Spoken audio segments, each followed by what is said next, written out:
Hi, everybody. This is Marty Watts with American Talk It Up. I've got my co-host, Ed Nunes. Welcome to the show, Ed. Marty, thanks. It's National Puppy Week, and I wanted everyone to meet my puppy, my Westie, who we love very much. This is Lacey. So Lacey will be leaving here in a second, but Jimmy had a good idea. It being National Puppy Week, show off your dog. And Lacey's not a puppy anymore. She's 9 years old, but an important member of the Nunes household over here. I'm so glad you adopted a Scottish dog. And, us Scotsmen, we love that. Those Westies are the smartest little dogs in the world. They're from Scotland. Great little dogs, man. No, it's funny about her because she loves, we live on a corner house and there's a lot of dogs that come in the neighborhood. She barks a lot, makes a lot of noise. She's protective though she's not going to hurt you. She'll lick you to death, but she does make enough noise to deter people. When people come up to the door, she barks, but it's funny because a lot of dogs around the neighborhood come and visit her at the gate. She's got a lot of friends in the neighborhood and my granddaughter's adjusted to her real well, which we were kind of worried about. But Lacey's a great dog, so this is my National Puppy Week. This is my puppy, so we love her very, very much. Lacey So will I be have a leaving dog. now. I have a dog named Teddy. I got a Shetland sheepdog, and it's so we both have Scottish dogs, Ed. Oh My yeah, you dog's know what? I'm a dog guy. I like cats, but I've never had a cat. I remember you probably had to negotiate with your dad too about having pets. I did when I was young. My dad did not grow up with pets. He finally let us get a dog. He let us adopt a dog when I was about 12 years old, and we had that dog for 6 years. And man, I got real. My problem is I get very attached. We all do to our animals. And I remember I had a border collie, Madison. Gosh, she was a great dog. And I should have put her down a year before, and I just couldn't do it. I just couldn't do it, man. I finally had to, and that's why I didn't get a dog for a while. And Lacey's been with us for 9 years, and man, I can't think of life without her. It's tough. You get really attached to your pets. Everybody does, I think, and yeah, they're so loyal. When you come home sometimes and you're not having a good day, they can kind of sense things. They'll come and lick you and just be right by you. So it's you get very attached to your pets, and I'm no different than anybody else in that regard. Well, I'm on my third Shetland sheepdog, a Sheltie, and this one's named after Teddy Williams. I call him Teddy. The one I had before was Joe Montana, and he had a sister named Maggie May after that Rod Stewart song. Remember that song, Maggie May? Oh yeah. So, and you've got a Westie, and my uncle had a Westie. Those Westies are really smart dogs. I always see them. I used to go to the Scottish games, the bagpipes, and you always see a few Westies walking around, always at these Scottish games. Well, it's funny. My mom died in 2016, and she would always ask me, "Where did you get that dog?" And I'd say, "Oh, we found her by the side of the road." And I was kidding because those Westies are not cheap, right? They're not. Right. We found her through a breeder, and she has a brother that one of my good friends has her brother that was a part of that litter, and we had them over about a summer and a half ago, and they're so alike in mannerisms it freaked me out. Of course, they're brother and sister, so they should be alike, but they did the same things. They bite the leash when you want to take them on a walk. They Right. did a lot of the same things, and yeah, I'm really attached to my little dog, man. I really am, and So this is National yeah, Puppy Week. yes, it's National Puppy Week. So I wanted to So feature if my little. anybody wants to go to our Facebook page, Jimmy, can they post their dogs up there? I guess they can, right? So we'll find out if you've got a dog that you want to post on our Facebook page. We'll find a place to put you so you can put it up there. If people are watching, just go to our Facebook. It's American Talk It Up, and so maybe we'll get some photographs. What do you think, Ed? Well, you know what? Yeah, I'd love to see what we entered Lacey in a photo contest with the Albuquerque Journal, and she did. We just didn't get enough votes for her to be on a calendar. We submitted a good picture of her, but a lot, you had to pay a certain amount of money for votes, and we didn't go that route. But we like our little Westie, and I think we'll keep her for a while. Back in I think it was 19. I was in England in 1977, and I was playing rugby, and I went up to Edinburgh area, and this guy invited me to to one of those Scottish, one of those border college competition where they chase the sheep, sheep herding contest, where they timed the dog and putting the sheep into the pen. You've seen that in sheep herding. Yes. They used to have it at the fairgrounds all the time. Well, anyway, in England, it's a big thing, and most of the dogs that win are border collies, like what you're talking about. And so I went to this thing. There was like 3,000-4,000 people. People brought their picnic, their wine, their beer, whatever they were drinking. Everybody had a favorite dog. They were even betting on dogs. It was kind of like which dog is going to get the win, the fastest time to herd the sheep into the pen. So I went to this thing, and you're going to love this. So there's this guy. He had a dog named Barney, and Barney was almost at the end. And so when Barney got up, these announcers, since you were a PA announcer, these announcers have a lot of personality. Well, anyway, about halfway through this thing, the announcer says, Barney, you need about one more minute or you can win this thing. And Barney stopped right in the middle of it and looked up at the clock. They had a big digital clock. And Barney looked at it, and sure enough, he won the competition. He got the sheep in there. It was the most amazing thing I ever saw. You know what? You just mentioned, though, how smart those dogs are. So, yes, you're right. Especially those sheep herder dogs. The one thing about my little Westie, she has you're going to laugh at this story. This is funny. It's funny now. It wasn't so funny when it happened. We have raccoons in this neighborhood. So a couple of nights during the summer, she's waking up and yelping, and I'm like, okay, what's going on? It's 2 a.m. So I let her out, and then she has 4 raccoons treed. This has happened 2 summers ago. She had 4 raccoons treed. They were treed, man, right in my backyard. And I don't know how she didn't, thank God they didn't catch her, because they could have done more damage to her than she could to them. But it was I have to laugh later because you can tell when they've been here. The next morning she'll wake up and she'll sniff and sniff and sniff and won't come inside for about an hour. So she's treated a couple raccoons. Thank God they didn't catch her, because like I said, they would have hurt her more than she'd hurt them. But she's a hunter. Their dogs their breed is supposed to hunt. And again, she's not going to hurt anybody. When I take her for a walk, if she sees a dog, she'll act like she's going to, but she's small, but the smaller ones make the most noise. But, she's an entertaining dog. We have a lot of fun with her. We really do. Well, you're not going to believe this. Now, I have a cat. I have what you call an alley cat that we adopted. And for about a year and a half, the cat would never come to the house. We just fed her. Finally, she started sleeping in our house. But you can't believe this. Last week, I go to the backyard to pick up the poop, the dog poop. Right. And I looked around and I saw 4 dead mice. Okay, 4 of them. So I picked them up, throw them in the trash. And then the next day, I find 3 more mice dead. And finally, I looked at my dog, Teddy, and I looked at this cat, Sunshine, and I finally figured it out, Ed. Sunshine kills them, knocks them out, and Eddie notifies next of kin. It was a 1-2 combination. No, that's funny, man. But I think you're an animal lover. So am I. So you get, like I said, you get very attached to your pets, man. You really do. And I take her. I'm the one that takes her for walks. I take her to the vet. I take her to get groomed. So her and I, and when I take my granddaughter home on Monday, Wednesday, and Friday, I take her home, and Lacey has to go. She knows that I'm about to go, because I'll start putting my shoes on, and she's just waiting. She's waiting for me. She's got to go. She has to go. She loves to go for rides in the car.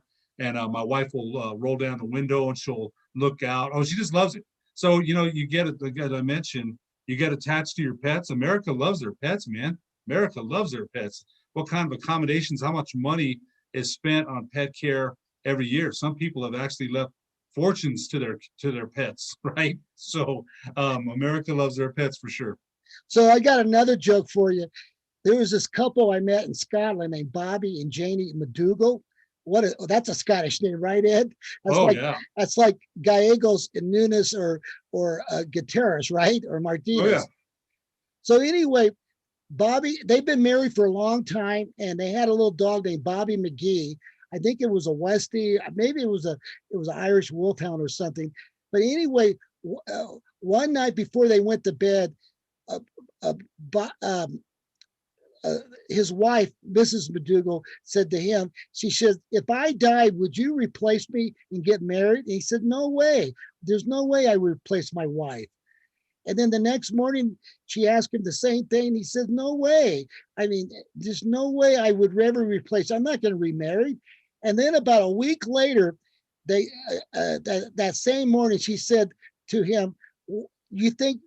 She said the same thing. If I die or something happened to me, would you replace me? And he finally said yes.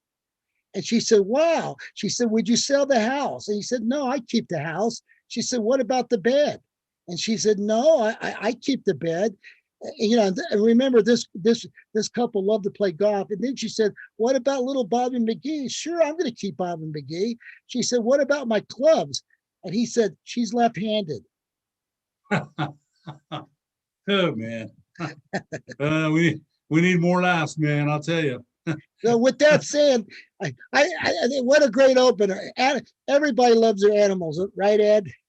Well, I think that's probably, we talked about that as doing a favorite American breed of dog, and there's so many, right? You mentioned a couple of beagles. Beagles are great dogs, I think. People like their poodles, their Great Danes, their Dachshunds, the Rottweilers, the more aggressive dogs, the pit bulls. So Americans, what's your favorite breed of American dog? So I bet a lot of people would love that kind of discussion. Whenever I take my dog to PetSmart to get groomed, there's a lot of people going in and out. They love their pet as much as I love mine, getting their pets toys. We have a lot of toys here for Lacey, not a whole bunch, but some. Lacey's got some great accommodations here, man. She lives a good life here. And so I think, we mentioned that maybe we'll do that sometime. What's your favorite American dog? Man, you've seen those dog shows. You mentioned those dog shows. Now, those are some highfalutin dogs right there, man. Those ones that are in those shows. So, yeah, I love my it's National Puppy Week. I'm glad Jimmy Tran, our great producer, talked about that. But I love my little Westie as much as anybody loves their dog. That's for sure. So let's changing the subject. We've been watching the NCAA first and second round. And you know what? I've been watching this thing for a long time. I've never seen so many hide seeds win in a long time. Have you ever seen this happen, Ed? Well, you call it March Madness for a reason. I'd have to think back. And one thing that surprised me last night was, or maybe it was USC. Just man, they destroyed Kansas. We didn't talk much about USC when we talked about tournament teams, but Kansas, I thought they would come back. I kept watching, and USC beat them even worse in the second half. So that game kind of surprised me. But back to your point, Illinois is gone, right? Baylor and Michigan, they remain as the top seeds, and they're still alive. I'm trying to think who that the fourth seed is. It'll come to me in a second. But Gonzaga. Gonzaga. Yeah, Gonzaga is what, 30 straight back to last year, 32 straight. They're in the Sweet 16. The other surprise team to me, and it's a traditional name, and we shouldn't be that surprised, is UCLA. UCLA's won 3 straight. They had to win a play-in game, and they beat Michigan State in overtime. And, when you hear UCLA, you're not that surprised, but this isn't the UCLA of John Wooden, but it still has that name like Duke and North Carolina. So Coach Cronin has them playing really well. So and what about the 3 Pac-12 schools, 4 Pac-12 schools made it to the Sweet 16? Oregon, Oregon State, UCLA, and of course USC. Right. And some Big Ten schools were upset. And there were 7 teams in the Big 12, and I guess the only Big 12 school that made it through was Baylor. Yeah. Yes. Loyola Chicago. What kind of upset was that against? You liked Illinois a lot. You liked them a lot, but give Loyola Chicago a lot of credit. Well, it's funny. I was reading the paper and I read the article in the USA Today and I read the other article. So we're talking about John Wooden, right? So Sister Jean, if people are watching this podcast, Sister Jean 2 years ago she's now 101 years old, but she was the one that was the guardian angel of this basketball team. You know, the counselor, Sister Jean. She's been at that school, Loyola, Chicago, for like 50 years. So anyway, just before the tip-off against Illinois, they wheeled her into the locker room. Here's this 101-year-old woman. And then the coach says, before the guys went out on into the gym to play the number 1 seed, the Fighting Illini from Illinois, the Big Ten favorite, she gets up and says, and gets up to the chalkboard and draws up a couple of John Wooden plays. And then she says, here's the key to victory. And there wasn't, everybody was so silent. And she looked and she said, God's with us. And they broke out of that gym. You know, when they walked out of that locker room, it was like Goliath. It was like little David fighting Goliath. Now, what an inspirational story is that? And of course, we're talking about John Wooden. I think she had another prayer when they faced Illinois. She said something about, well, they shoot 50% from three, or 38% from three, and we'll be able to stop that, Lord, or some other prayer to inspire this version of Loyola Chicago, and inspired. You know what? I was impressed by the way they beat Illinois with some great defense. They really did. And Sister Jean, man, 101 now? 101. And now, look, Marty, anything past, what was the average expectancy? Now it's what, for a man, 75? I'm not even sure what it is now. Sister Jean, for women, my mom lived to 91, which is a pretty good life. But Sister Jean to 101, man, that's incredible. What an incredible life. And she's still an inspiration to Loyola Chicago, to many millions of people. She really is. Well, you know, I've been on that campus. I lived in Chicago for 14 years. I've been to a couple of games. They have a nice little gymnasium, about 5,000 or 6,000, but that's a good Catholic school. And of course, there's another school right down the road from them, DePaul. You know, there's DePaul. And right. So what I'm saying is that was textbook basketball. They dissected Illinois and they carved them up. And what's incredible is that Coach Moser is, some people say he's one of the greatest coaches in the country. Of course, he's not leaving Loyola. He's been there for a long time. But what makes them different is that there's so much great basketball talent in Chicago area, where you look at Wisconsin, you look at all these teams, there's somebody from Illinois on their basketball team. And so they they don't have to go more than 20 miles to recruit their team, Ed. They've got it right there.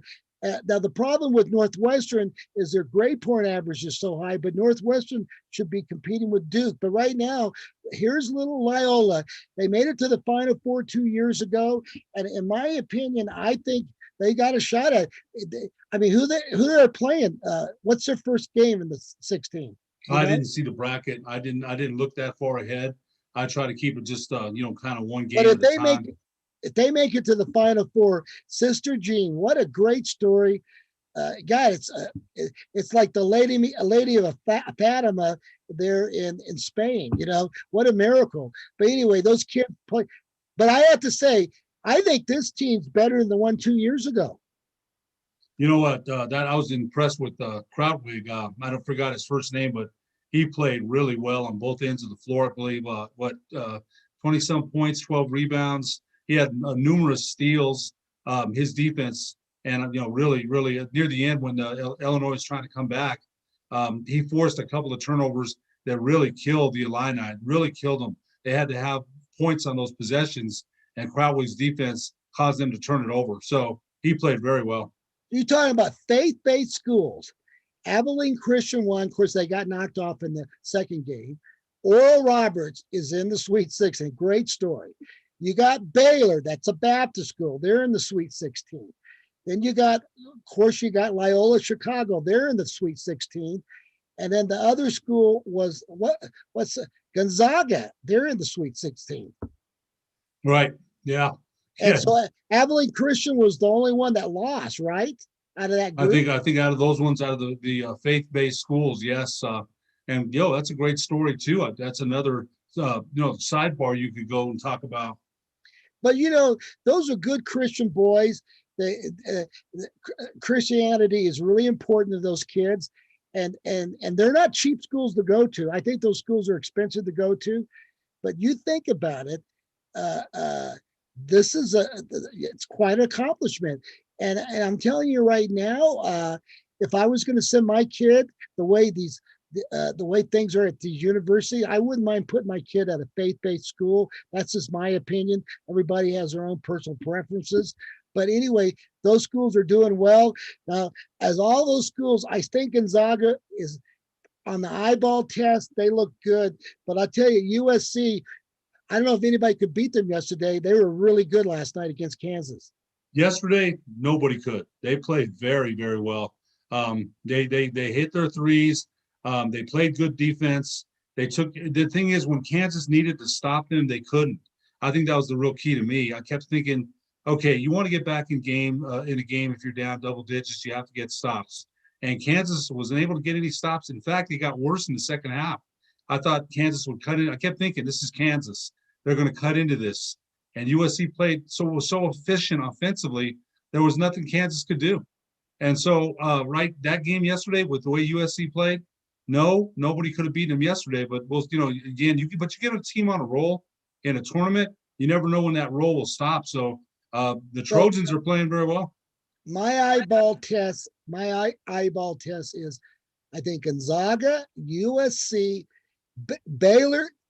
The team I saw this last weekend was the team I saw a month ago that I thought was number one in the country, Baylor. Baylor is going to be reckoned with. They seem like they got the groove back, and I'll tell you what, there's a lot of other teams that can sneak in there. And I was disappointed that Ohio State couldn't win, but listen, Arkansas, Musselman, who coached at Nevada, who took over the Arkansas program, he got him in the Sweet 16, and he got Nevada in the Sweet 16. Remember what he did for Nevada? You know what? Yes, I do. I thought he was a heck of a coach in Nevada. And of course, his dad, Bill, coached in the NBA, coached at Minnesota as well. His dad was a heck of a coach. So yes, he's a great coach. And Vance Jackson was playing for Arkansas. I don't know how much time he's getting now, but he transferred from New Mexico to Arkansas. But Musselman's a good coach, very good coach. So you look at Arkansas, they're playing Oral Roberts. Now those two teams have played a lot because they're within 1 hour from the campus. It takes you about an hour and 5 minutes to get to Fayetteville from Tulsa, Oklahoma. And just so you know, Ed, it's about a 2.5 hour drive from Fayetteville to Little Rock. So Tulsa's the biggest metropolitan area, 900,000 people, to Fayetteville. Now, just so you know, and you probably don't know this, one of the largest alumni groups in all of Arkansas is in Tulsa, Oklahoma, because a lot of those people went to work in Tulsa. And if you drive around Tulsa today, if you were driving Tulsa, you would see Arkansas banners all over the place. Wow. They all, and it makes sense. They're not, it's like going to Santa Fe. Can you imagine if Arkansas was 1 hour from your house, right? You would have people going to school there. So anyway, that's going to be, now I think they played each other and it was a close game. Arkansas beat them. So that's going to be a great game. Oral Roberts and the Razorbacks. And it's good to see Arkansas back in the Sweet 16. No, it really is. Yes, it's been a while since we've seen that. And I remember, of course, the Arkansas teams of the past, Sidney Moncrief, Ron Brewer, Marvin Delp. That was years ago, but I never forgot how good that Arkansas team was. And then Nolan Richardson with his 90 minutes of hell. He called it that press that he liked to run, or 90 feet of hell, whatever he called it. Nolan Richardson was a heck of a coach. They had some really good teams. Corliss Williamson, Scotty, God, I can't remember his name. I can't remember that guy's name, but he was really good. I'd have to think about his last name, but back in the late 90s, how good was Arkansas then? Very good. So it's good to see him back. Well, excuse me, I didn't mean to cough here, but hey, we need a break for commercial, right, Ed? Jimmy? Are we ready to promote our environmental product, Jimmy? Are you there?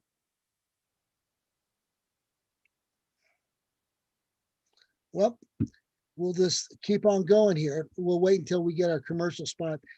So if you had to pick a team today Okay, and this is before the Sweet 16. Who would you take as your number one and number two choice right now? You know what?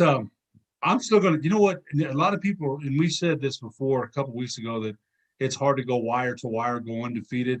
But Gonzaga hasn't shown me that somebody, that they're faltering, even in their victories.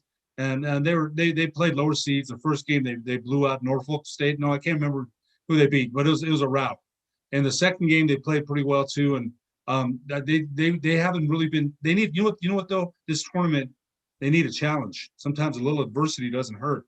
But right now, I don't see anybody beating them. I really don't. So that's my number one team. And if I'm going to take a second team, I'm just not going to. Oh, you were forgetting Michigan, by the way. We're forgetting how good Michigan, their other number one seed, has still played very well. I think I'd go Michigan. If I had to say Gonzaga, number one, and I'll take Michigan, number two. But dark horses, I'd say USC, UCLA, they're in the mix. But you mentioned some of those other Oregon State, but those are my top ones right now. I'd go Gonzaga and I'd go Michigan and dark horse USC. I don't think they can make it all the way, but the way they're playing right now, I think they have to be in consideration. I'm going with Gonzaga.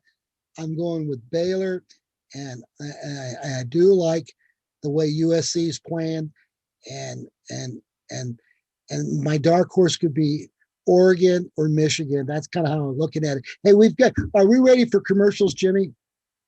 We are. Yeah. So, Jimmy, why don't we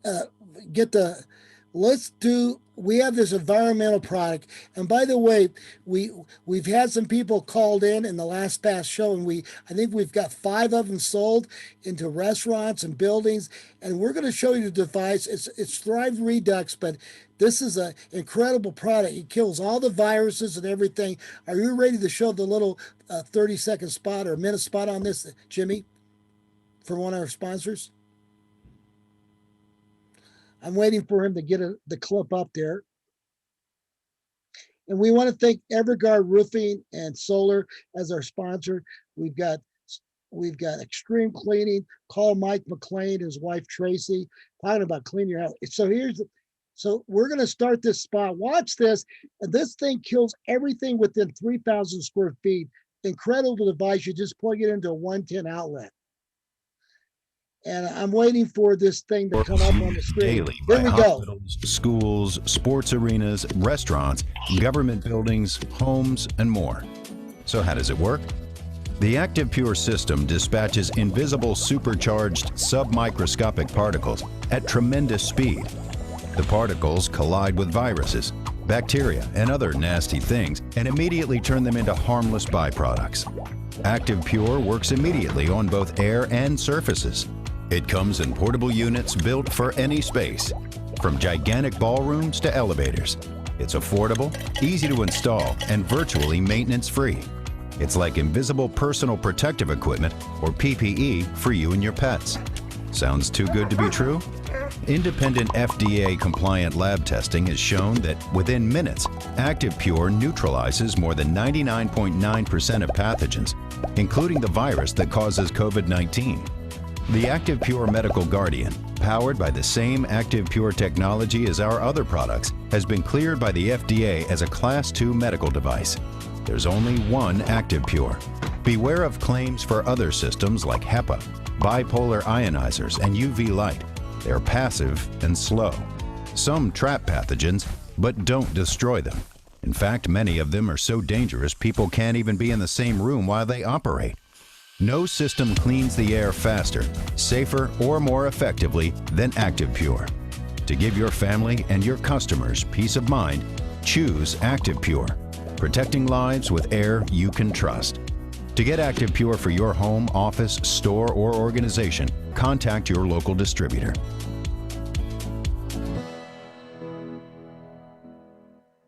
So Jimmy, put that number up there again, 505. Can we post that number up there again? 505-207-8877. And the distributor is called thriveredux.com. You might want to go up there. We've already sold 5 units of these, and I'm telling you, it knocks everything out. you could spend a lot of money going in and spraying these buildings, but this stuff does the job, and it's a winner. And the cost of one of these things is buying like a little laptop, very inexpensive. It covers 3,000 square feet. You can have smaller units for your bedrooms, but boy, this is the thing to get. And I'm telling you right now, Ed, it's amazing. If you go to a restaurant, you want to make sure you feel safe, don't you think, Ed? That you feel good. If you Well, in it's this funny. environment. I went to a restaurant yesterday. I went to Los Cuates for lunch, and I'm starting to venture out a little bit more. And yeah, I want to feel safe. I want to make my wife and I are careful. We did get our second vaccine.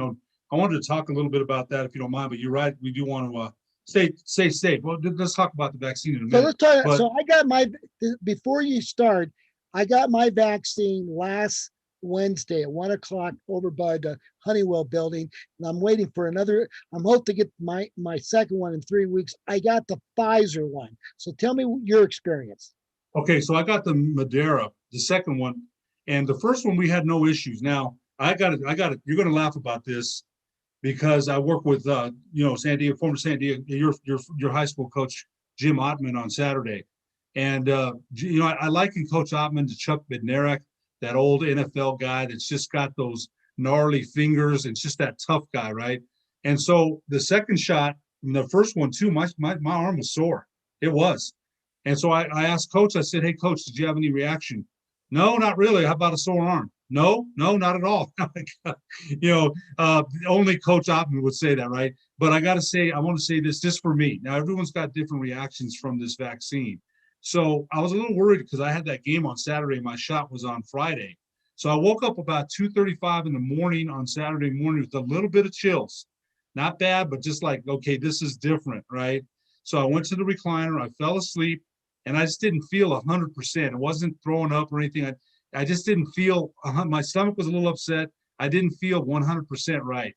But I went, did the game, and Las Nunes, by the way, beautiful day. We'll talk about the game in a minute. I do want to talk about that game. But at the start of the fourth quarter, I started to get those chills again, but not bad. Like not where I was like, but just like, oh man, that doesn't feel right, So a little lethargic, a little bit slow. Stomach was a little upset, but yesterday was a little bit better. Sunday was yesterday a little bit better. And I can't tell you that even today that I'm 100%. But I'm alive, and the second vaccine is over with, so that's good. So I got mine Wednesday, and my left arm was a little sore the next day, but I didn't have any other side effects, just a little soreness. And of course, I took the Pfizer, so I'll let you know when that happens. But I've heard there's been a lot of people like you that's taking that second shot. What's the name of that virus, the vaccine? Madeira. What? Madeira. Yeah, I've heard a lot of people said they had a little different reaction on the second shot, but I'm telling you right now, I think 36% of the population has had their first virus, and I think they're up to 27% completion. So we're making some progress. Hopefully by May we'll be way over 50%. What do you think, Ed? I hope so too. I think the vaccine rollout has gone better, but yeah, I hope so. That there's talking about different variants, and I hope that we out-vaccine that variant. I'm not a doctor. I'm not a scientist. And those that pretend to be doctors and scientists on Facebook or on social media, you ought to know better because you're not. Nobody. And you know what? Here, let me just explain what I mean. I think a lot of people have said this about Anthony Fauci, Dr. Fauci. He's been wrong.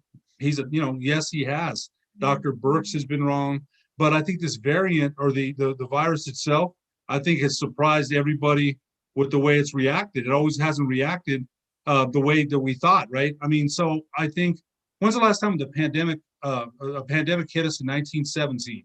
It's been over 1918. So it's been almost 100 years. So everybody that second guesses, and the right wing does it, the left wing does it. They second guess all these experts because everyone, or some I should say these days, think because they have a keyboard, they're experts. They're not. They're not. That's why I always defer to the experts. Now, I think Dr. Fauci is a smarter guy than me. And I just hope that these, you look at it, Marty, in a Coach Ottman and I talked about it on Saturday. And Coach Ottman talks about you in the highest praise. He says what a good ball player you were. Who doesn't respect Jim Ottman? I mean, but him and I just walking up and down the stadium steps at Los Lunas and seeing people drinking their drinks, in socializing, enjoying an athletic event that their kids are playing in or cheering at. How big is that? Everybody's got masks, by the way. They do have their masks. They kept making public address announcements, stay your distance, wash your hands, do the 3 W's, whatever it is. But it was good to see kids out there enjoying an athletic event. And Marty, let me just tell you this. You're a football player, man. You would have loved it because you saw it. You mentioned that you watched the broadcast. Yeah. Those Los Lunas secondary kids laid some wood, man. They hit some people. They did. The La Cueva, their defensive line started getting a little bit more confidence in the second quarter. Jayshon Lowry, how good is he? He's one of the best defensive linemen in the state. He played well. So they're missing their quarterback. Ryan Cook had a knee injury, and Naden Adair played well for La Cueva. But Los Lunas, and I don't think people understand what a good coach Jeremy Maupin is, the Los Lunas coach. He's made 2 straight appearances in the 4A championship and lost to Roswell. That guy's one of the best coaches. And I'll tell you another thing, one of the best people that you know. I love that guy. So it's just good to be, and Marty, you mentioned this to me. How many events did ProView Networks cover last week? How many? We broadcast 45 games. And then the day you broadcast the game, and what a great broadcast. You and Coach Ottman has a lot of chemistry. We broadcast on one day 9 games. 9 games. Yeah. And, so when you texted that to me, there's nobody that I know. There's nobody in Austin, Dallas, Fort Worth, Oklahoma City, Tulsa, Salt Lake City, Los Angeles, San Diego, San Francisco, anybody, Omaha, any big city, San Antonio. Nobody's doing what ProView Network is doing. Can you imagine 45 games? Last night alone, we had 5 volleyball games. Well, let me tell you about the volleyball match I did last night. Valley and Del Norte. Now, Valley came in undefeated at 2-0. Del Norte had lost 1. Valley takes the first 2 sets. They took the first 2. Del Norte came back to win the next 2. So it went 5. And finally, Valley wins the 5th one. But that's some of the best volleyball as far as now I'm starting to get a lot better in volleyball. It's taking me time. I'm not the volleyball guru or expert. I'd never claimed to be. But the more you watch that game, and if you the set last night of the match, the passing, the assists, the kills, the strikes, the defense, the offense, man, those girls played so hard. It was sad that somebody had to lose, but Del Norte acquitted themselves well. They blocked at the net. They dug it out in the back. They set. They passed. They killed. Man, it was a great match. It really was. And you know what? Again, kudos to all our directors.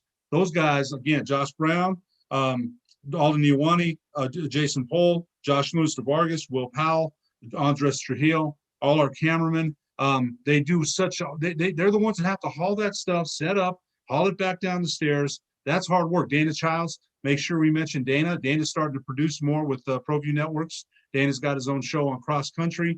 Dana used to do radio back in the day on 94 Rock here in town.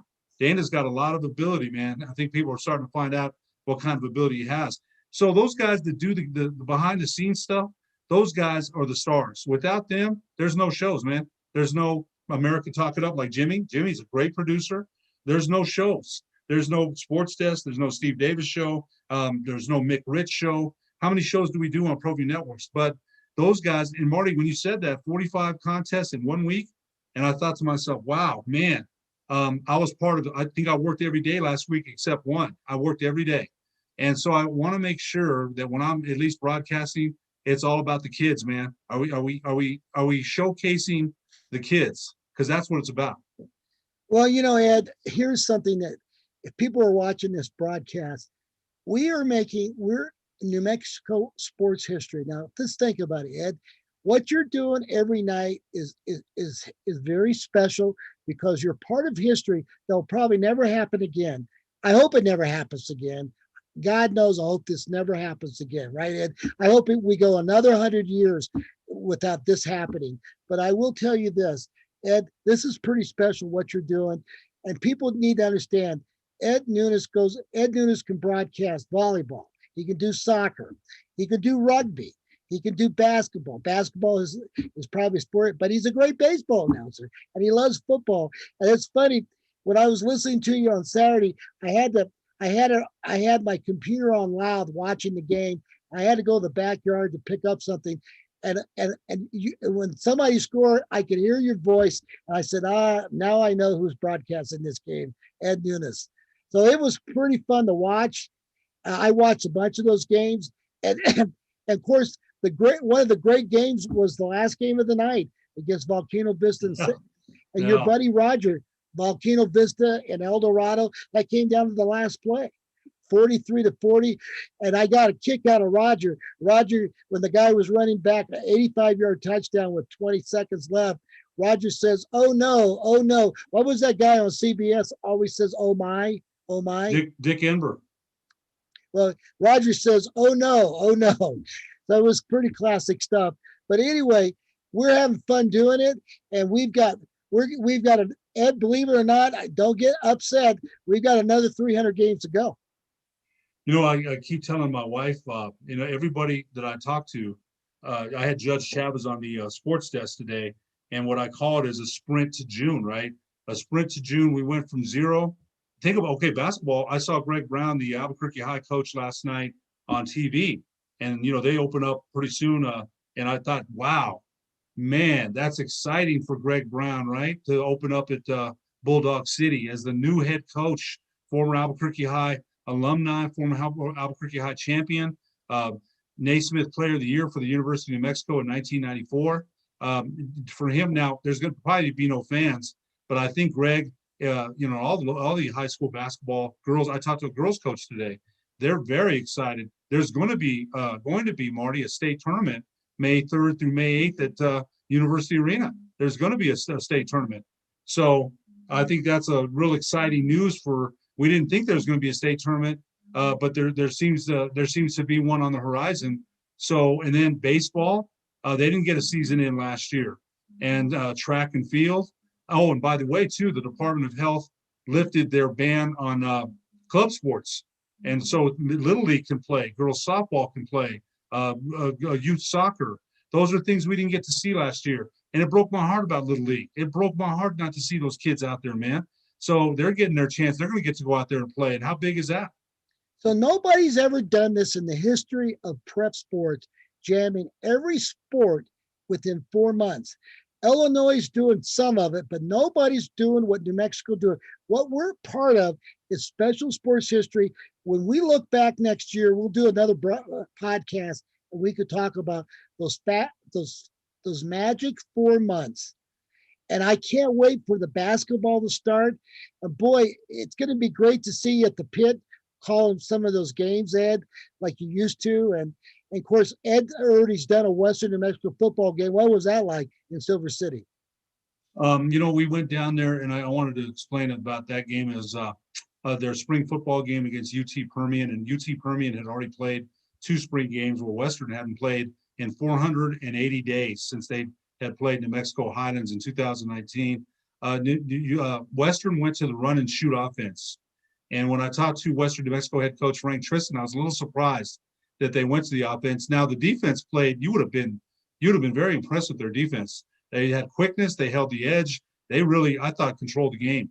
Here's what happened though. UT Permian went ahead 7-0.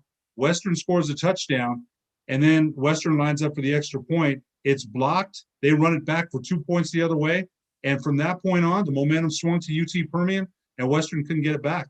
But I thought the defense looked good. But Western New Mexico Athletic Director Scott Noble told me after the game, we have to start winning. He's a little concerned. They need to start winning. He's got good coaches in place. Now, I'm going to tell you this. I think the world of that guy. If things aren't going to happen at Western with him, it's going to be who's going to be the next guy. I want that guy to be around for 15 more years, however long he wants to be. Because when you meet people, they make a certain impression on you. That guy, I think the world of him. Everybody likes the guy. And plus, I'll tell you this though, they didn't test the field, Mike, before the game. The staff didn't test the field, Mike. And I'll tell you what, Coach Noble, as I call him, the old coach came out in him, the old ball coach. And he let everybody know in that press box, from now on, you better test this field, Mike, before the game. And he said it in a way that a coach would say it. That's all I'm going to say. Kind of had me a little like, oh boy, it wasn't me that made that mistake. So Coach Noble's what about the stadium? Did they put artificial turf in? Did they do any cosmetic around the stadium? No, but the turf looks great. Turf looks great. Oh, by the way, Marty, they had a sellout there. You know, for many fans, there were so many people that wanted to see something live. We had a sellout there at Ben Altamirano Field. So I was really proud of that. And I understand the field's wide enough you can play rugby and soccer in it. Oh, Marty. One thing, yes, you did mention that. Now, Coach Noble did say this. He said, look, there's lines on there for women's soccer. So that might be around the corner of bringing in a women's soccer program. He did talk about this to me last year. He wants to revive baseball, but that could be, 4 years down the way. But he did talk about that. Well, we all said that Silver City is kind of like a prized jewel of New Mexico. It's the weather's really good all year round. I can see why seniors move there to live. It's a nice community. I can see where that little town can really gather some momentum. Don't you think, Ed? I like Silver City. It's a quaint old town. It's got, I remember when I first drove in with Steve Davis and Tom Dragmeister. I'd never been to Silver City, and I was impressed. I like the town. Let me just put it like this: I hadn't been there in a year. I don't live there, but I'm part of the community when I'm there. I'm a Mustang man when I'm there. I love the Mustangs. So it was good to see Coach Noble. Good to see Coach Enriquez, who used to coach the basketball team. Holly Watts, the volleyball coach, wasn't there, but I got to talk to the new Western New Mexico assistant men's basketball coach. Him and I talked. So I'm part of a community down there, part of the Mustang culture, and I'm honored to be part of that. I really am. So we had a good time there. Josh Brown and Christian Molina went down with us, and we had a really good time. We had a good time down there. So people who want to watch these sports, you can buy a pass on the NFHS. The NFHS, right? Is it MFHS, right? It's NFHS, National Federation of High Schools. So NFH dot now you can go up to ProViewNetworks.com and go up and buy a pass. We have a click there. Just go up there and click, and you can buy a pass. And I think it's $50 for a year or $10 a month or something like that, or whatever, but it's a pretty good deal, especially right now. We'll be doing the next 300 games, most of them on the National High School Network. And then we're doing one game a night, at least on Channel 26 Comcast. Right. We've, it's funny because, Sebastian Noel, myself, Roger Holian's taken over some games, Tyler Ortega when he can, Leroy Lucero, Aaron Rivera has been a very busy broadcaster. So, and then as I mentioned, there's so many events to cover. It's like, okay, what's my schedule? Where am I going to be tomorrow, to the next day? And it's exciting. To me, it's exciting. We went from no sports to 100 miles an hour. It's great. So anyway, with that, we need to break for a commercial, Jimmy, and to get to the final segment. I want to thank, if you got a chance, we'll get the screen back up. And by the way, we had a tragedy that happened yesterday to a former Highland High School alumni. He graduated in 1988. His name is Eric Talley. He had 7 kids, and he was a policeman in Boulder. He got shot down, gunned down at a grocery store yesterday in Boulder, Colorado. He's a former Highland Hornet. Eric Talley, his family lives here. He had 7 kids. And what a tragedy. He's a former Highland Hornet. And I want people to say prayers for their family. And he's an Albuquerque guy who just happened to got a job up in Boulder, Ed. No, I read about that, and they talked about him today on TV. And his fellow policeman had nothing but great things to say about him. I think he started the academy when he was 40. He became a policeman late, and he went to the academy and was serving that community there. And I'll be honest, Marty, these shootings. I don't understand them. I don't get them. Why would you do that? I know it doesn't make any sense to me. See, But yeah, I'm but all yeah, for, some conservatives might not like what I'm going to say. I'm all for the Second Amendment. In a lot of ways, I'm always for the right to protect yourself, Ed. But I don't know if we should have the ability to have an AK-47 machine gun. You know what I mean? And what is that for? What do you use a machine gun? To gun people down, right? You're not going hunting, you know? So I just wonder, uh, and that's what apparently now until we get the bottom of the facts, but the last I heard, he had an AK-47. yeah, And, you know, and that's here, rapid fire. That's rapid fire, Ed. That's rapid fire. right? Yeah, you're like in machine gun in a war zone there with that kind of gun. Now, you and I talked about this.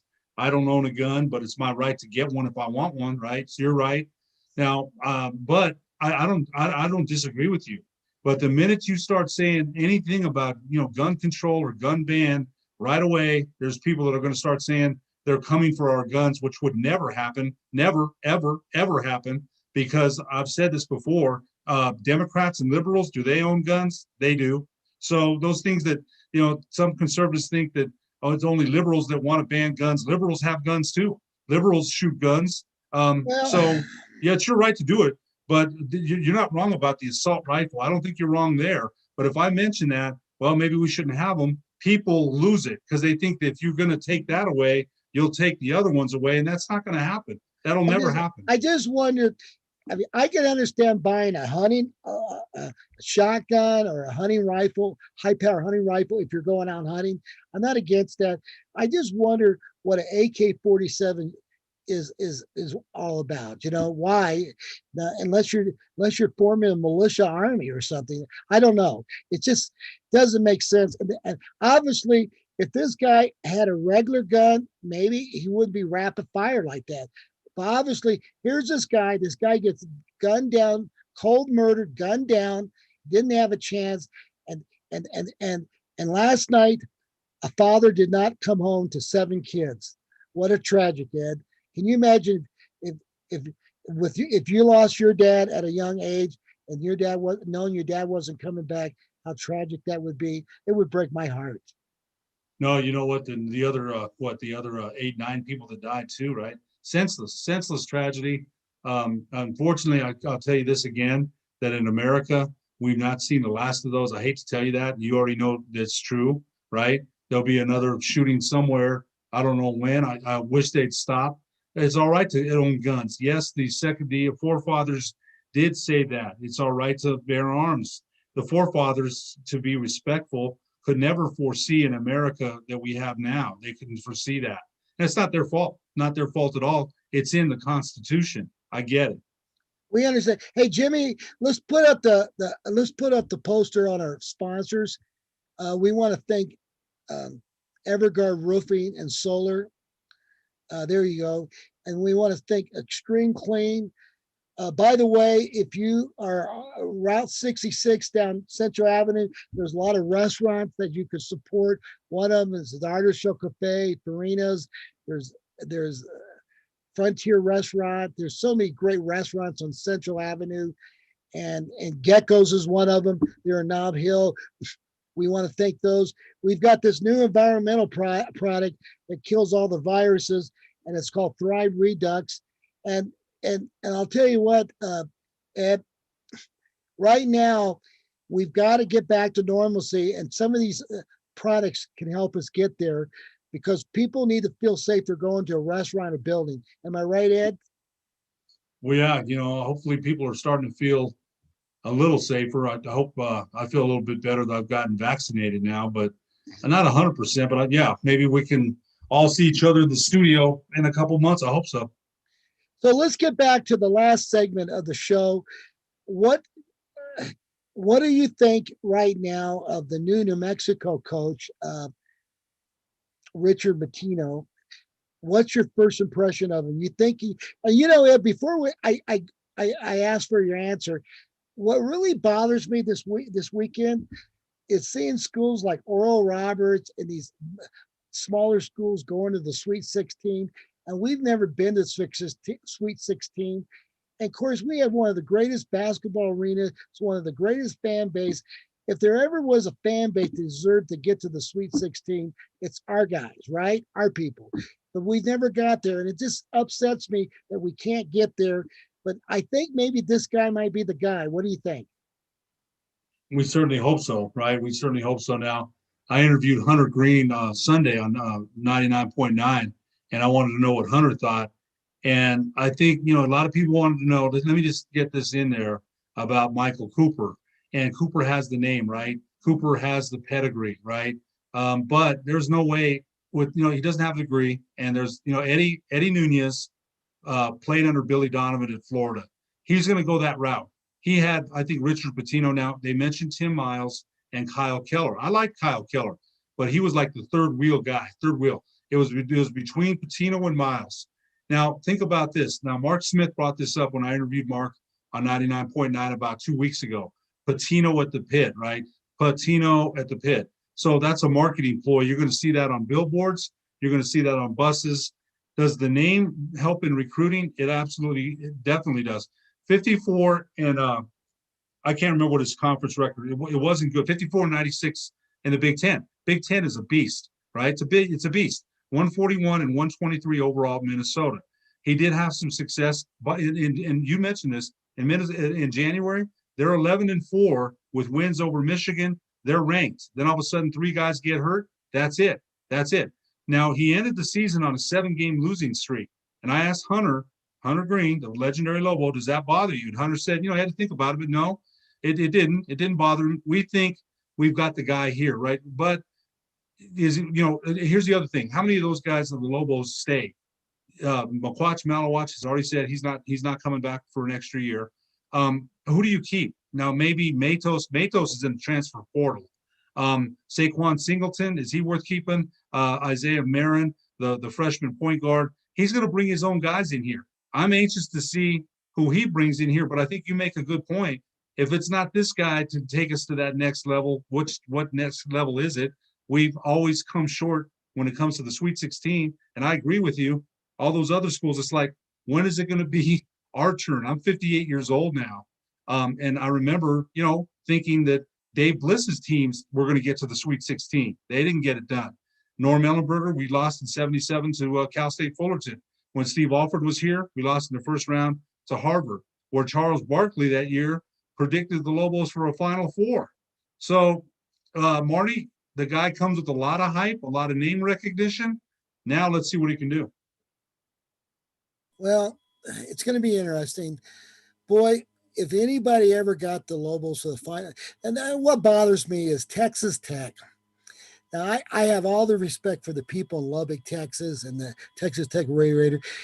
Are they a better basketball town than Albuquerque, New Mexico? No way. No. Do they support their team like we do? No way. But they've got a good coach, and they're in the Big 12. And I'm telling you right now, they're doing it, and we should be there. There's no reason why we can't. And this guy understands how powerful the pit is, and we can draw. But here's the problem: you look at the teams that made it to the NCAA. North Texas State, okay. You've got Texas, you got Abilene Christian, you got Houston. There's so many great athletes in the state of Texas. If you are coaching North Texas State, you wouldn't have to drive 30 miles to find all the players you want, where we would have to go all over the place to find any decent players, right, Ed? Once in a while, we get 2 or 3 good kids from New Mexico, but it's not there. We're just not there. So it's about recruiting. Can Richard Patino recruit the quality kid to come in here and stay and win? And that's going to be now. I just looked yesterday, in the transfer portal, there's over 600 players that you can pick up right now. Did you know how big that is? 600. No, it is big, so he's going to have some players to choose from. He will. There'll be guys here that won't stay for sure. And so that it's going to be interesting how that's going to come out. And I'm getting to the age I'm thinking, I'm at the age right now where I'll ever see the Lobos get there. And of course, you could be in there with me. When is it ever going to happen? And maybe this guy will do it. We got to find somebody who wants to do it. And I thought Alford, if he would have stayed here, they might have done it with Alford. Okay. And Dave Bliss had his chances, came close, but he never got there. And Ellenberger, who knows, if he didn't have the scandal, he might have gotten there, right? Yeah, So we've had some great teams. Hey, listen, guys, we're about done. I've got 90 seconds left. Ed, is there anything you'd like to say? Who do you think is going to come out? Who's going to be in the Final Four? We'll know next week. So who do you think is going to be there? I'm going to go Gonzaga. Well, I don't know enough about the brackets, but I think Gonzaga and Michigan for sure. I'll say maybe I'll say a sleeper, Oregon State and Baylor. I kind of like that. I like Baylor and Gonzaga. So far, I have not seen anything about Gonzaga that can lose, but they could have a bad night like anybody else. Okay. So, but with that saying, folks, we had a great show. Send us your pets to Facebook. And we'll put it up there. Just send it to America Talk It Up. By the way, we sure like to go up there. If you want to say, hit the like button. And of course, if you go to America Talk It Up on YouTube, hit the channel, commit to our channel, subscribe to our channel. And Ed, with that saying, I feel sorry for Mr. Talley's family, and this show's dedicated to a Highland Hornet graduate 1988 and his family. And please pray for this family. He didn't deserve to get this, but he's a hero to me, and he's now one of the great Highland Hornets of all time. He went and tried to save these people at a grocery store yesterday. That's right. He's my hero, and he's a Highland Hornet, class of '88. So anyway, my prayers for the Talley family and their 7 kids. So with that saying, we're ready to sign off with American Talk It Up. And the only thing Ed and I can give you free is laughter and love, right?